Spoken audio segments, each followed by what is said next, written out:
Hi, we are finishing up this HD28, and I've been calling it a 75 the whole time, but I think it's actually a 76. It doesn't really matter. It's all the same specs, you know. So we are in the last steps on this guitar. It's been sitting with the fresh neck reset for about a week now, and I'm going to go ahead and do the saddle.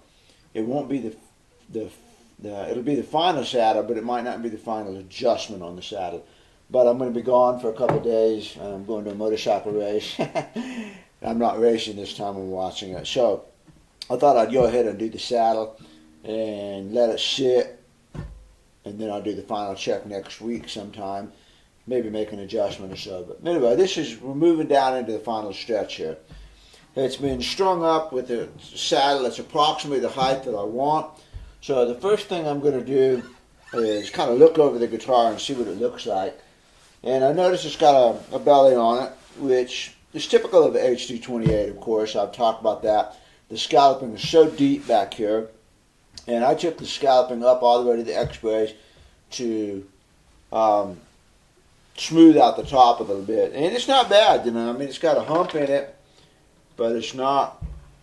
It is a 85, 95, 05, 15, 45-year-old guitar. You got to keep that in mind. So one thing I do is take this straight edge, lay it across the back of the bridge right here, and it helps me see what that belly is doing. So it's not even touching from here to here. This is totally clear. This is totally clear. That tells me the belly is right here, right behind the bridge. So it's not a belly over the entire top, which I kind of would like for it to be. I'd kind of like to have a smooth radius belly across here, but it is what it is. I'm just kind of studying it, looking for anything unusual. And you can go this way too, on the edge of the bridge, and you can see what's happening here, this way. Yeah, it's hard for me to turn this around, but you do this on your guitar and you'll see what's going on. You set it right on that corner of the bridge, and now I can see the belly is right here. Got a belly right there, and of course it makes a dip going down into here, which is typical.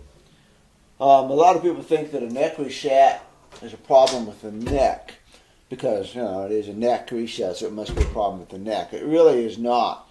It's not a problem at all. What it is distortion of the body. And what happens is the body folds right here. The strings are pulling like this, and the body caves in right here. I made a guitar out of cardboard one time, strung it up to see where it would blow up. And with just a top and a back on it, it immediately folded right here and across the top. The top just folded up like a potato chip, you know, like that. So I said, okay, and I built sides that just went from here to here. And with just that, the top stayed up. So what's going on with these guitars is they fold up right here. This torques and bends forward, and it bends right here. So you'll have a dip right here. You have a dip right here, and the sides are going under a little bit more stress right there. So sometimes, you know, like when you're building a guitar, it's too late for this one now because it's already deformed, but when you're building a guitar, if you support it, yeah, I know this a little bit, okay? If you support it here and here with side supports, side struts, anything like that, you know, go ahead and support it right over in here. I think you could reduce the incidence of neck resets. Now, it's also contributed by the top, because it does have a pretty good belly in it, and that's causing the top to rise. And the bridge is also leaning forward about, I don't know, a couple of degrees, not real bad. And all that's fine too. One hypothesis on stressed guitars, stressed members, is they need to have about a 3 to 5 degree change. Otherwise they're not stressed enough. So that's something I read on the Martin forum by probably Alan Carruth or somebody like that, one of the more technical people. So a little bit of bridge lean is not necessarily a bad thing, nor is a bit of a belly. As I said earlier, most, if not all, of the very best guitars that I've ever heard, at least the more woofy, responsive, Martin guitars, have got some kind of belly on them. So just as long as it doesn't be a problem, it's not a problem. My bridge is still glued on nice and tight, and that was a problem when it came in. So everything's looking good. Check the neck relief. Now I'm going to start up here and I'm going to check everything. And the tuners, of course, look great. And I'm going to double check my nut slots. So far, so good. The G string is a little bit low. D is nice, A is nice. Alright, so what am I going to do about that G string? It's just a hair too low. There's a couple things I can do. One, first of all, it's a brand new nut. So the customer pays for a brand new nut, he ought to get something good. So I'm not going to fill it with dust and glue. That's a terrible way to solve that. A much better way to do it would be to cut the slot down deeper and inlay another piece of bone, a sliver of bone, and then recut that slot again. And that would be a solid piece of bone. It'd be down under the string, it'd be invisible, it'd be solid.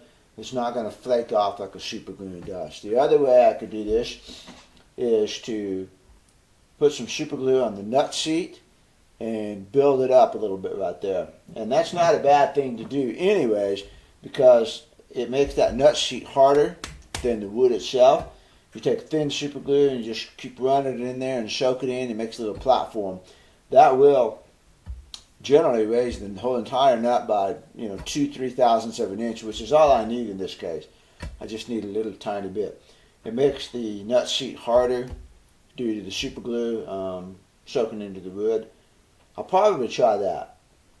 I need to find out how much it needs to go up, and I'll do that. And then the last thing I do is just go make a new nut. I'll probably do the super glue first and see if that does it, because it just needs to come up 2 thousandths of an inch. No big deal. Very common, very common for the nuts to settle like that. That's why I always leave the nut slot just a little bit high, and I do the final cut at the last thing. Okay, so next thing I'm going to do is I'm going to check all the next fret clearances on this.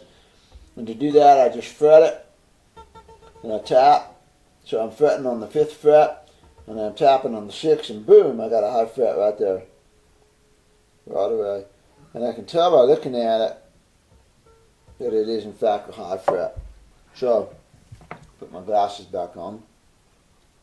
It's not seated very well, so I'm going to pick up my hammer, set this on the bag, and I'm going to use the plastic side and seat it. Go ahead and seat them all.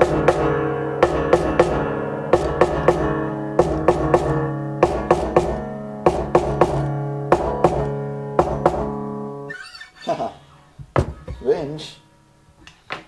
Come back to it. It's still high. I got great clearance from the 4th to the 5th. When I come up here, yeah, excellent clearance there, but when I come to the 6th, it's hitting, and it's not seating very well. Still. Okay, from the 6th to the 7th, it's really clear. This one's up. That one's fine. I don't like that at all. I'm probably going to pull those frets now and either clean the slots out and reseat them or just put new frets in. So what I need to do is I need to mark that. So I get my little purple marker back out, throw my glasses off again. I'm going to mark it. I'm going to check the B, and the B is clear. But over on the E it's rubbing, so I can see that the ends of the frets are not seated. Pounding on them didn't do anything. 7th fret's high. And again, the B string is good, the G is good, the E is good, those are all good. So it's just down here at the end on the E. This one did seat. I can see some stuff. Check them all. Those all look good. So I just have 2 high fret ends. Check the E's. It's good, it's good, good, good, good, good. I already seated these before I started the camera rolling, by the way. Those are all good. So I just have 2 high frets here I need to check. So that's fine. Make a note of that. I put purple on them, so I'll get them. It's got drop off going off there, so I don't have to worry about that extension any. The 15th fret looks fine. It's really clear on that, so I don't anticipate anything weird out there. You'll notice the 15th fret is still missing, and that's a little superstition of mine. And I have found that if I get cocky and put the 15th fret in before I'm ready to do the final saddle, so if I put the neck on and I take the clamps off and I get cocky and I put that 15th fret back in, it won't be right. I'll either have to reset the neck again, or I'll have to come in here and sand this down just a little bit or something. So I always wait to put the 15th fret back in until I am absolutely almost done. Sometimes it's the last thing I do. I don't know, it's just a superstitious thing. It's just something, So now I'm going to check my action to see what I have with this test saddle in here, because that's going to tell me what I want the real saddle to be. So I get my feeler gauges out and I start with 90 thousandths of an inch and come down here to get my glasses off again, make it easier. Hear that? Got just a little clearance on it. You can hear the pitch change, that's fun,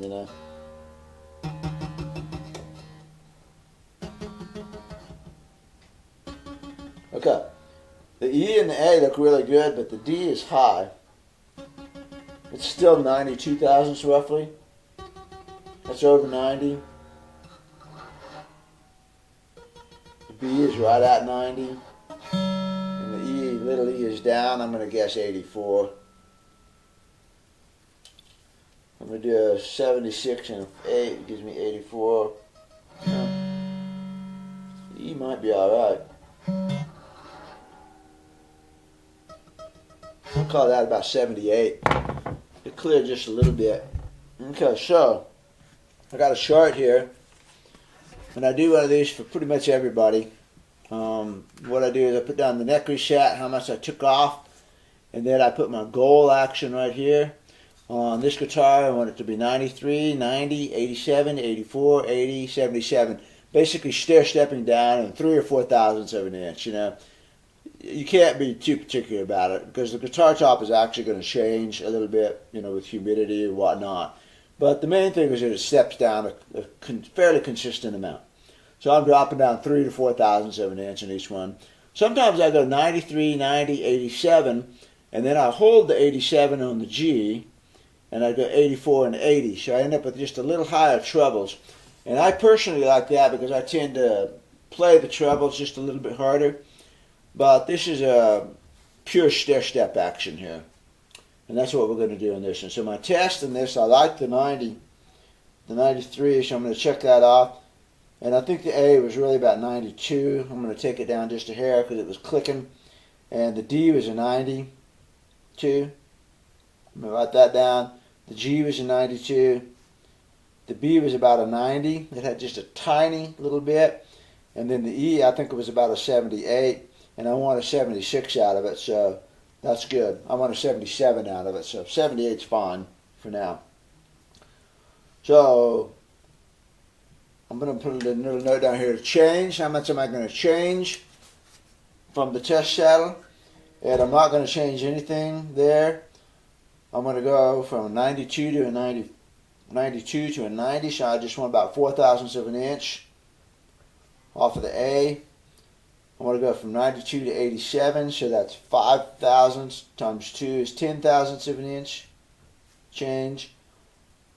84 to 92, that's 6, 8 times 2, 16, 15 thousandths off the G. And 80 to a 90 is going to be a 10 thousandths, so it's a 20 thousandths at the saddle. Should be okay.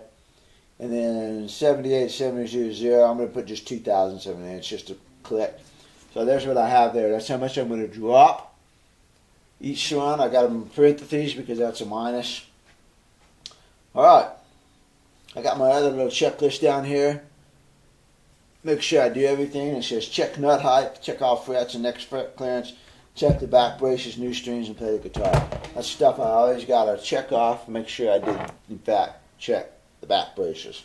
stuff like that, because back braces are notorious for coming loose on these 28s. So I know what I want my new saddle to be, and take my pencil, and usually you can see the string mark, but I just go ahead and put a pencil mark on here. And I'll know with a caliper. Okay? Magic Dagic string winder off.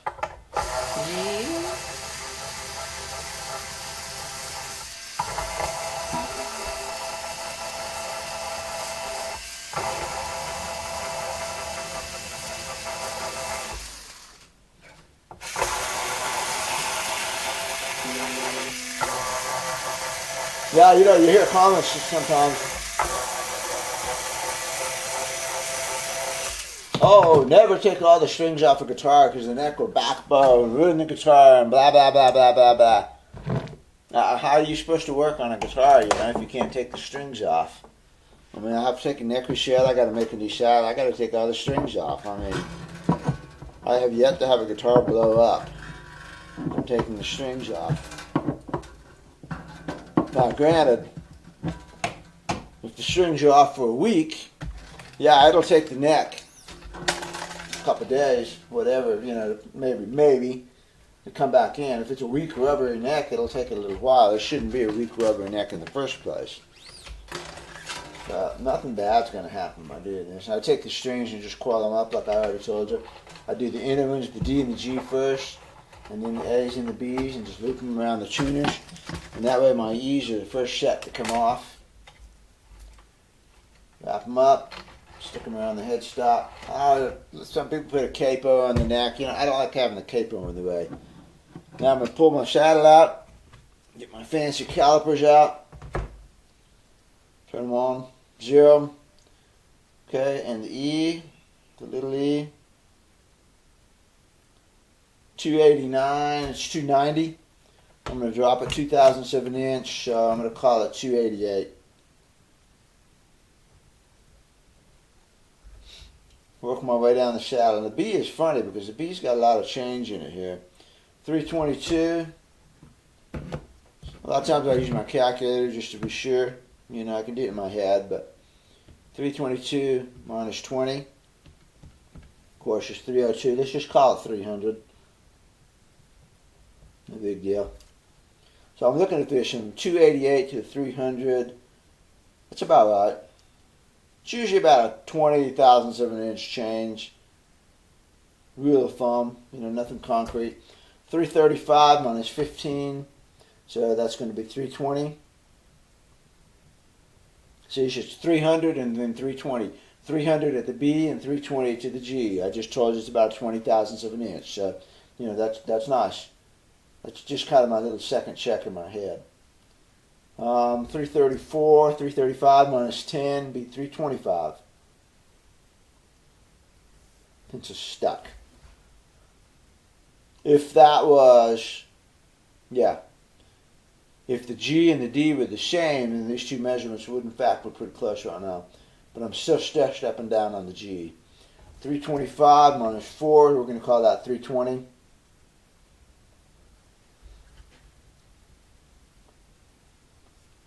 And I've got a 314 here, and it's staying the same, so we're going to keep it the same. Now, when you end up actually making a saddle, it might be 315, it might be 312, you know. It's close enough. People get all excited about the feeler gauge. Oh, you can't be that accurate. No, but you know, it's a lot more accurate than a ruler. And so, you know, a couple thousandths here and there is not going to really affect anything. You want to get as close as you can, but if I do the final saddle and it comes out to be 315, I'm not going to have a cow over it, you know.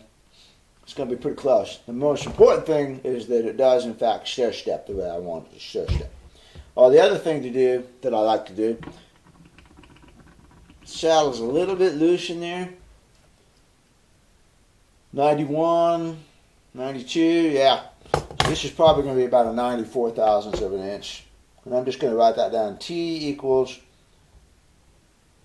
95 thousandths.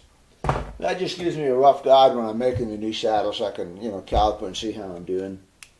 Of course, I'll fit it every time too. Now, Now's the time to put that 12th fret in. And I shaved it in the guitar. I just got to find it. There it is. Remember way back in the beginning when I put that purple mark on that fret? Right there? That goes on the treble side. Now, so there's nothing, that's just the way I do it. You got a little bit of a glue line up here, so that needs to be taken off. And I will get my sanding sticks here. Just take a little bit off of it right there.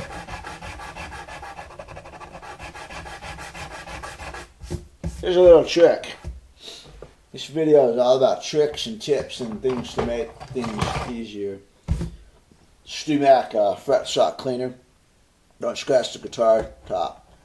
You ought to put a cover down, but I use my fingers. Just do it carefully, stop short. Clean the slot out, get the vacuum.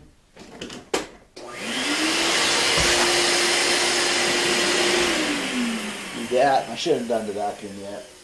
I need to get... I'll do it in a minute. I need a buffing thing to buff that sanding scratches out. Where'd it go? I might have thrown it away. Well, I'll do that. Let's just do it. There we go. A little Brillo pad thing. This is a white one, so this is a fine one. I'm looking for my green and brown one. But this will work. Go in the direction of the grain and take out those scratches. I need to go a little bit deeper. I need to get moving.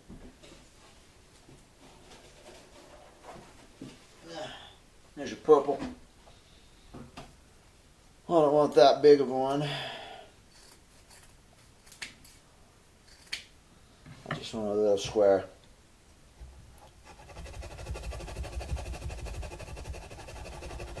Yeah, that's better. That's good. Get rid of the sanding scratches that I put in. Smooth that out. This way you can go both ways. That looks good. Okay. Put these over here. Now vacuum it.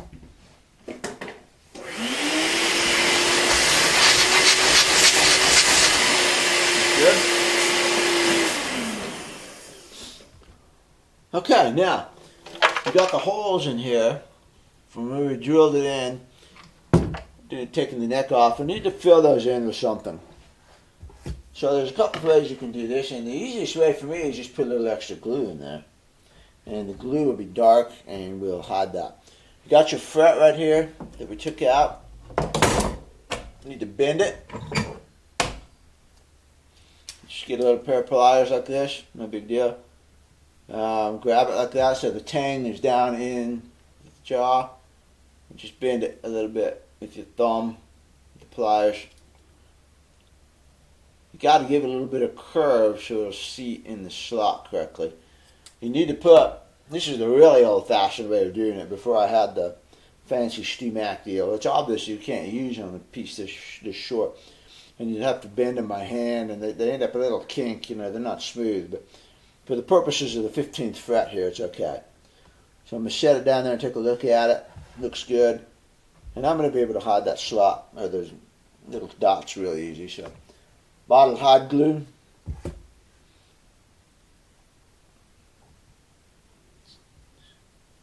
Smear it in there. I'm going to leave an extra drop inside the holes. In fact, I'm going to pretty much fill those drill holes with glue. Get my fret.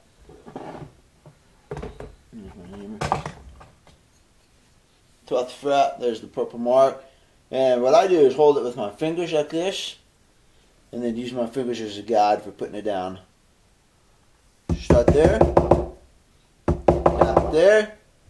Feel it? Looks good. Can't feel any of the edges sticking out. Just tap your way back and forth.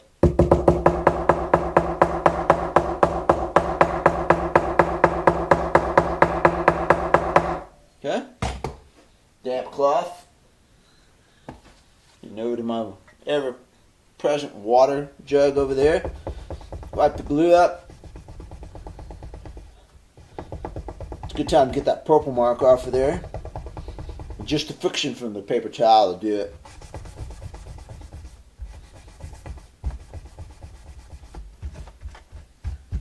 Okay?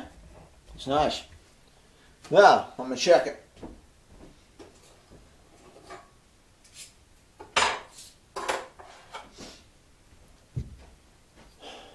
DMAC fret lever. And what I do is push it down the frets. And it hits right here. You can rock it, you know, but I guarantee it's going to rock because the fingerboard is dropping off right here. And by the time you get up into the 16th, 17th frets, it's dropping off. So it is going to rock because the frets are going down. So I prefer to scoot this across the top of the frets. And you can feel it's catching right there. It's catching right there. Catching right in the middle, which I kind of expected of mine. Hammer. A little bit more firmer with it now. One way I use these hammers, by the way, is not like this, not like you were hammering a house or something. I guess you could hammer a house like that, but I mean hammering a framing tool. I used to do framing. With framing, you know, you swing that sucker and you kind of let it rock and not bounce back into your palm, or your palm will really hurt after 8 hours of framing. But on guitar, you do cushion it with your palm, and that way when you hit it, it won't bounce back. Your palm acts like a stop, and you can get a firm, solid stroke that way. Let's see if it went down. And no guarantees this wasn't high before, you know. I never checked it before I took it out, so it very well could have been a high fret from the very get-go, and not my fault. If that's the case, then I'm going to have to file it. Let me check it. And I like that now. Now it's not hitting. It's just sliding right across there. That looks good. So I just took a little tap to get it down. There's one more trick you can use. You've heard about the infamous 15th fret hump, and I explained before that it's really not even a hump. It is too much neck relief, coupled with the fact that the neck is on the body and angle. So what happens is you have a relief, and it comes up to here and then goes over here. It's not a hump. It's too much relief back here and then back of the neck. But sometimes you do get a hump up here because this part of the body is swollen up, or there's glue under here, dirt under here, whatever. Sometimes you do actually have a hump right here. One way that I like to check it is to figure out how high your frets are. And these are probably about 35 thousandths of an inch. So I'm going to work up 30 thousandths of an inch right there. Lay your fret edge across here and measure back here. Could be a little bit more than that. I'm going to throw an 18 in there. I'm going to go with a 16 and an 18. Whatever that works out to be. Still a little bit more, just a little. So let's throw a 20 in there. Let's go with the 20 and an 18. That's 38, right?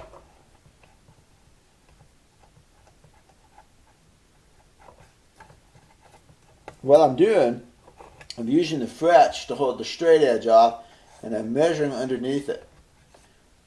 And I'm looking for a consistent angle. So I'm measuring here, and then I come up here over the body, and it's still clear, and it's still clear, and of course it's way clear up there. And so I do not have a hump. The fingerboard is nice. And I guarantee you there's been times when I've come up here and boom, and it clicks, it won't go through. And then I have a hump. And then what I have to do, okay, here we are with a pretty roughed out saddle. I still got my pencil marks in it. Actually, I put fresh pencil marks in it. I went over and tested it in the guitar. I got the thickness and everything, and then I put fresh pencil marks in it. The way I do the ends is to put it in my little handy little vise right here. And I get a strip of sandpaper and I just strop it back and forth like this. It makes a really nice circular end to it. The other little thing that I do personally is I scallop the ends of the saddle like this. And that way you'll see, they'll sit down into the short saddle slot, and they just, to me, look elegant. You know, they look like a vintage long saddle a little bit.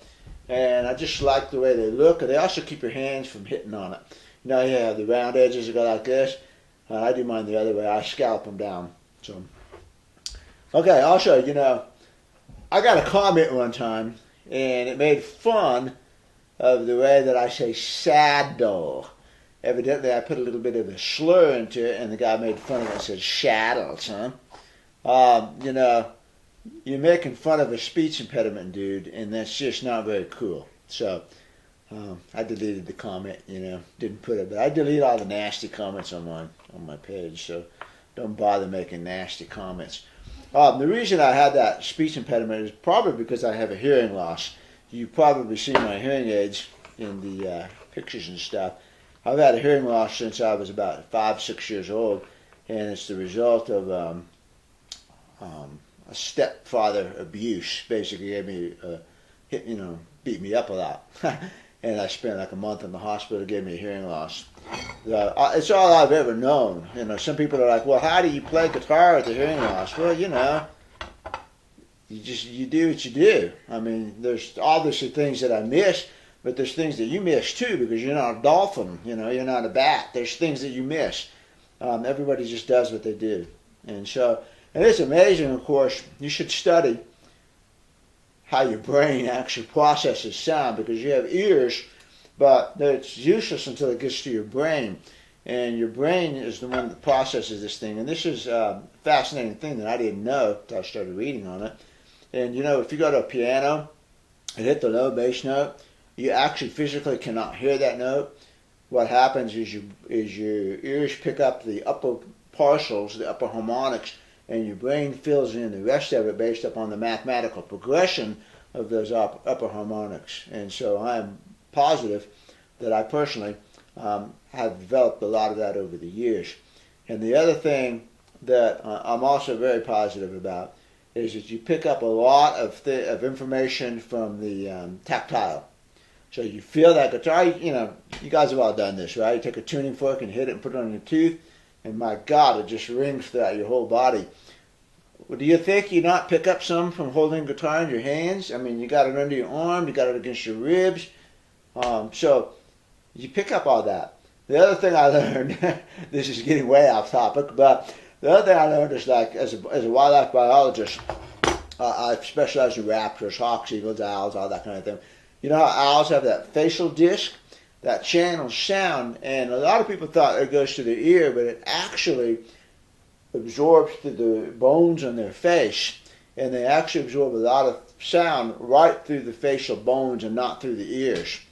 And so I'm certain that you pick up a lot of sound the same way, just by having a guitar under you like this, and that sound comes up and hits you in the jaw and the face and that kind of thing. Your bones feel that. And I think, you know, of course, if you've had a hearing loss your entire life, you pick up on a lot of things like that. So anyway, don't make fun of my speech, boy.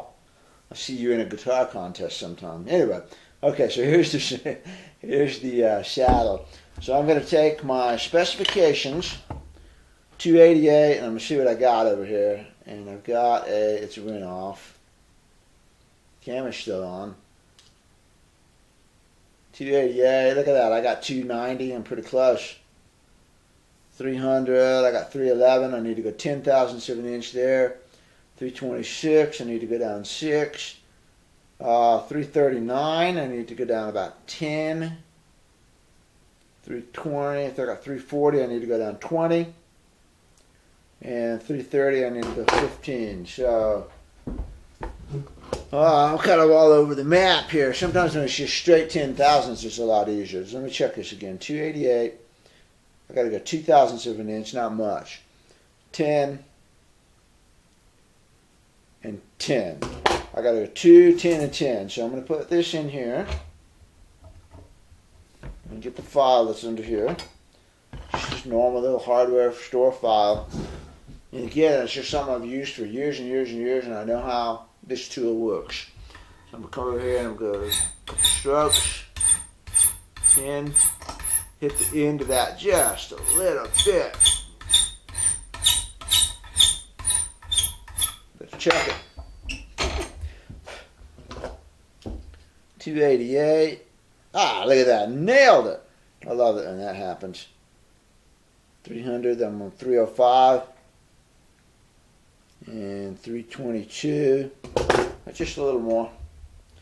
You can also get a razor blade, a utility razor blade, and you can scrape if you want. But I like to file. I've gotten used to it. I'm going to stay away from that high E right now. I'm going to go ahead while I'm in here and hit the highs, or hit the low spots, the low strings. Because I know I need to go down about 10, 20 at least on those. Let's get a start on them. It's nice not having that bother you.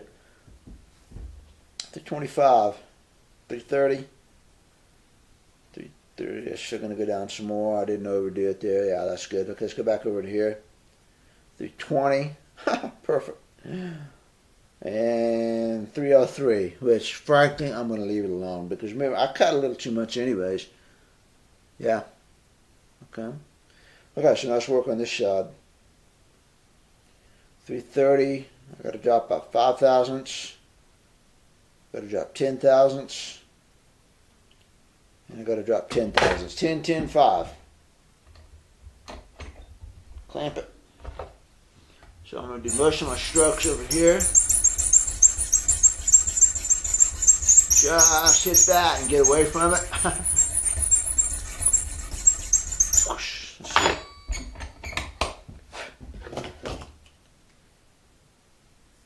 319, 320. 5. I need to go down 5 more. I need to go 2. 5, 5, 2.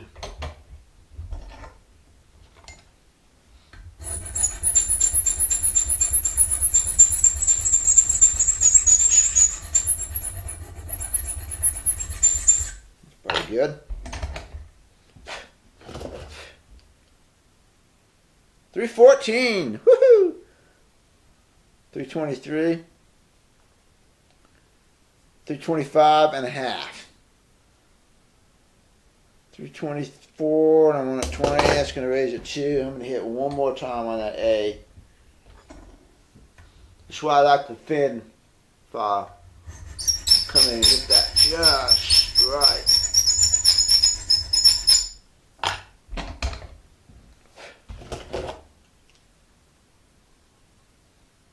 $321. That good enough for you? Okay, now I've got the shadow here. I'm going to take this pencil and I'm going to mark across the top of it. Like that.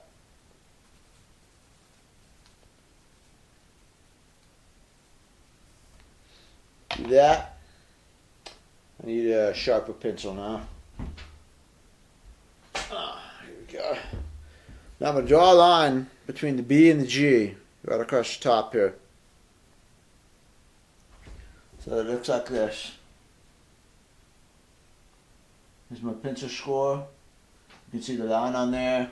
Here's all my other lines. This shadow is 95, 93, 3/30 seconds of an inch thick. And that is applicable for compensation. Some Martins, 80s, etc., have about an 80 thousandths of an inch shadow, and that's just really too thin to really get any compensation out. But this one's okay. 93 thousandths, I'll compensate it a little bit. It won't help much at all, but you might as well get it. So I'm going to put it in here so that the B is it's right at that mark. I'm going to take my file, and I'm going to file that B all the way back.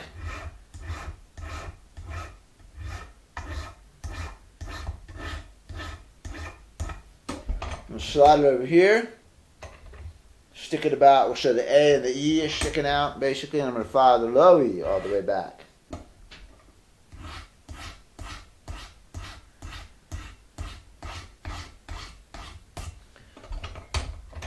Okay, I'm going to get the front edge of this just a little, flip it around this way. Now I'm going to take the E to the middle. My pencil mark's still here. Around the B edge just a little. I'll show you all this. Put it over here. Now I'm going to take the G and the D all the way back, all the way to the leading edge. Smooth it off over the A and the E. Good? This is what we have. I'm trying to get this to focus here. But I have a pencil mark, and you can see the line coming across at an angle, and then it starts again on this side and it comes across at an angle. And that's a compensated saddle. It's all I'm going to do to this saddle for right now. I'm going to go put it in the guitar. I'm going to string it up, and this I'll leave alone until next week. And then when I do just before it goes in the box to go home, I'll go check the action again. I'll make any adjustments that I need to make to this saddle, and then I'll take it over to my fancy drill polisher, and I'll polish it all up, put it in, and it's good to go. Okay? But I won't bother polishing it yet because there may need to be some adjustments. I could play the guitar. I mean, we're done, you know. So we'll probably play it a little bit after I string it up and give you a test run on how it does sound these days. Okay? But also, you know, even though I do have a hearing loss, I'm very, very, very sensitive to changes in sounds. And my audiologist is constantly amazed. You know, he or she, as the case will be, will change one frequency, like 1 decibel. And bam, I'll pick it up immediately. And I walk in there and say, I need a little bit more frequency at such and such kilohertz. And they're like, that's crazy. You know, I'm very, very sensitive to changes in frequencies. So, I'm pretty good at listening to guitars. Anyway, let's put the saddle in here and see what we got. Okay, golly. Got a long series. I think you can see now how much work goes into a 70s overhaul. And actually, I didn't even have to fully scallop the braces on this one. That would have been a little bit additional work. But doing that partial scallop was pretty good. Now, since we looked at this guitar earlier today, I went back and redid some of the frets up here that I didn't put in. Leveled them again, seated them all, recrowned them. I really checked them out good, and that took an hour's worth of work. So, we got clearance now. Yeah, good clearance. Got good clearance on every fret. I redid the nut like I told you I was going to do. Looks good. I put a little bit of super glue on the seat, let it dry, you see, and that pads it up just a tiny bit and makes it the wood seat harder because you've impregnated with wood glue. You've soaked it with super glue, and makes it a really, really hard seat there. Not a bad thing to do. Put the saddle in there. When I put the saddle in, a funny thing happened. It stuck up more than I thought it was going to do, and the action was really high. And I thought, maybe I mismeasured. No, I don't mismeasure, you know. So I took it back out, and it was just a little bit wide at one point, so it was making the saddle sit up about 10 thousandths higher than it should have sat. So I checked it off, sanded it a little bit more, and seated it, and bam, it was right on. So I also filled some dents in the back of the neck. Somebody had some kind of, I swear they must not have had a pad on the capo or something, and there's screw dents in the back of the neck. So I filled those in with that glue boost, super glue. Level sanded them as best I could. You can still feel it just a little bit because it's always a little bit different friction feel, you know, but it's not bad. I mean, it doesn't bother me. I have to really feel for it.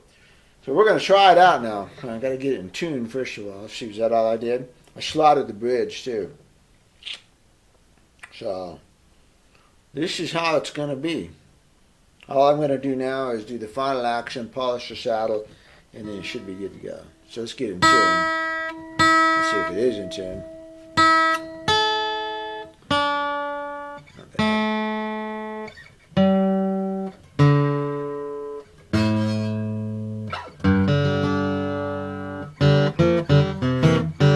So here we go. It's the first time I played it.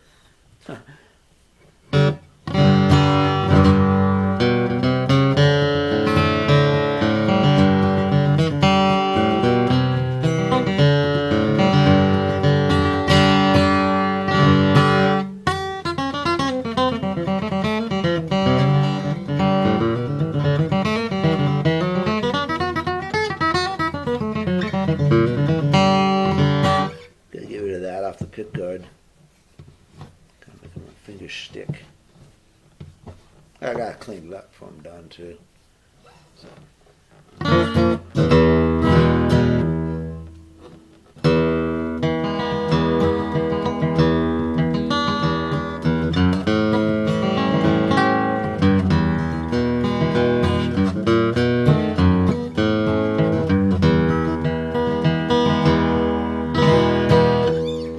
Not too bad.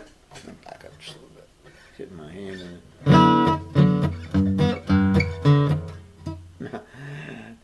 My hands are really, really dry. I'm using my pick because I just wash my hands. There you go. Oh.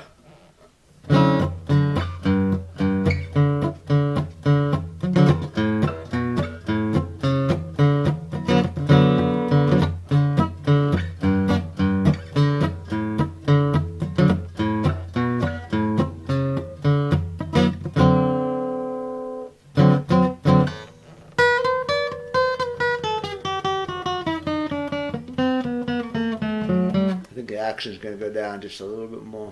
I bet you the A and the E are just a smidgen high. They feel like it.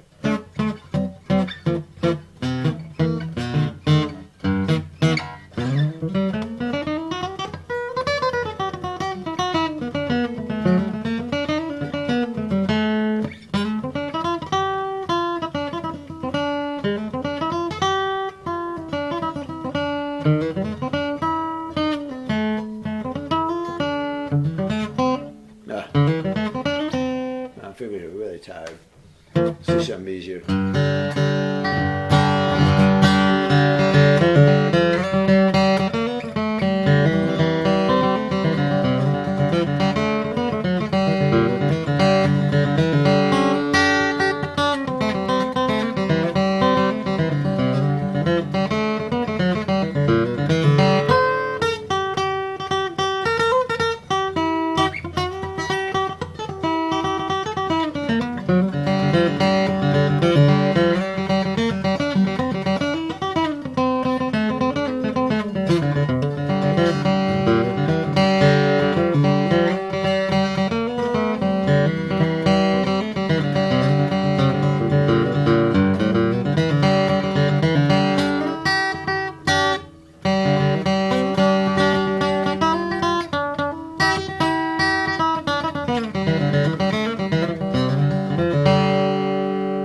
You know what the problem is? I'm getting ready to go to a motocross race in about an hour. We're going to go up to Denver for a national, and I'm thinking in my head, what am I forgetting? I can't play. But it doesn't matter.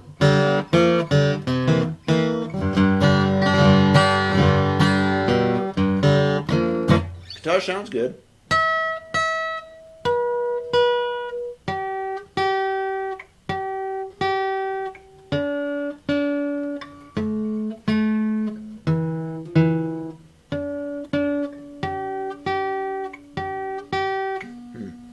Sounds a little bit off.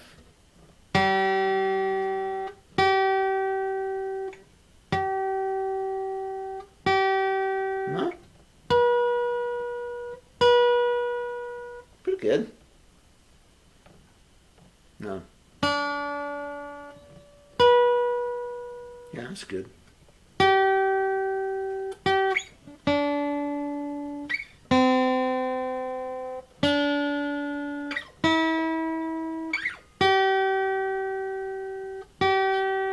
That's good.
spacing, you know, I cut it to 2 1/4 inch boot spacing, and it is noticeable to me. It's a little, you know, it's just roomy, and when I put my fingers down there to do that, it feels very comfortable.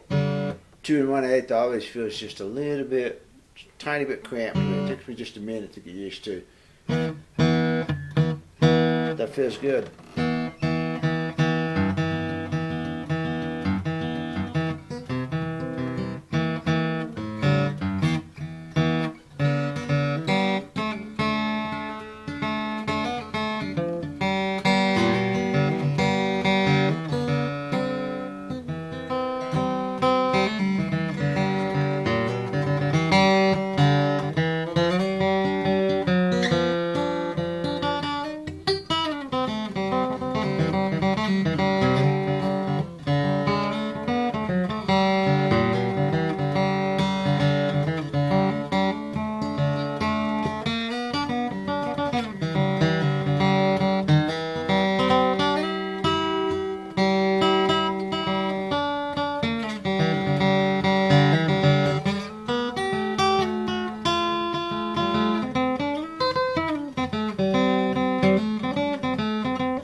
Good. Okay, I'm going to put it up.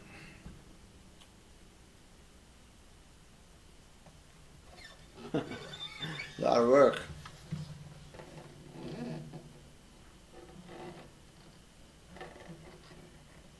I think the bridge pin's just a tiny bit crooked there. I get them lined up this way and they're pretty good, but if I come this way just a hair, maybe, I don't know.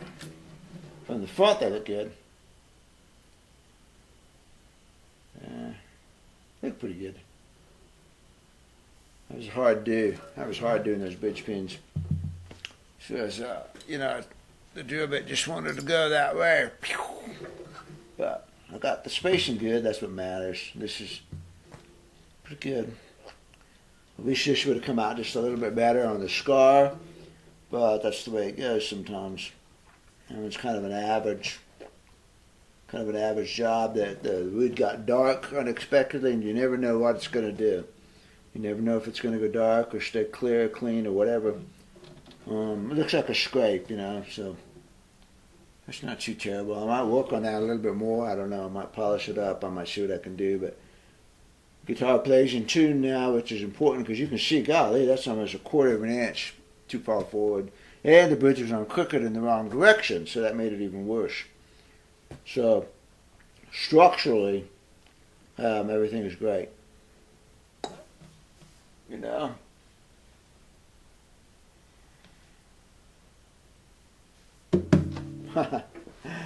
All right, so it's going to sit here for about a week, and then I'll take one more look at it next week, Thursday, Friday, something like that. I'll take one more look at it, polish the saddle up, adjust the action a little bit. I'm sure it's going to need just a little bit of lowering here and there. I'll do that. I might look and see if I can straighten that pin out just a little bit with the reamer, and if I can't, it's no big deal, you know. It's a nice guitar. I mean, it's got a nice neck on it. It's a very comfortable playing guitar. It's 45 years old, you know.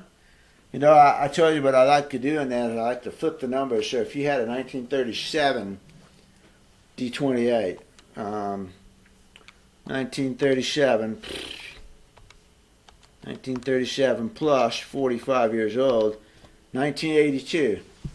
If you would have bought a 1937 D28 in 1982, which is not bad. I mean, I graduated high school in 1980.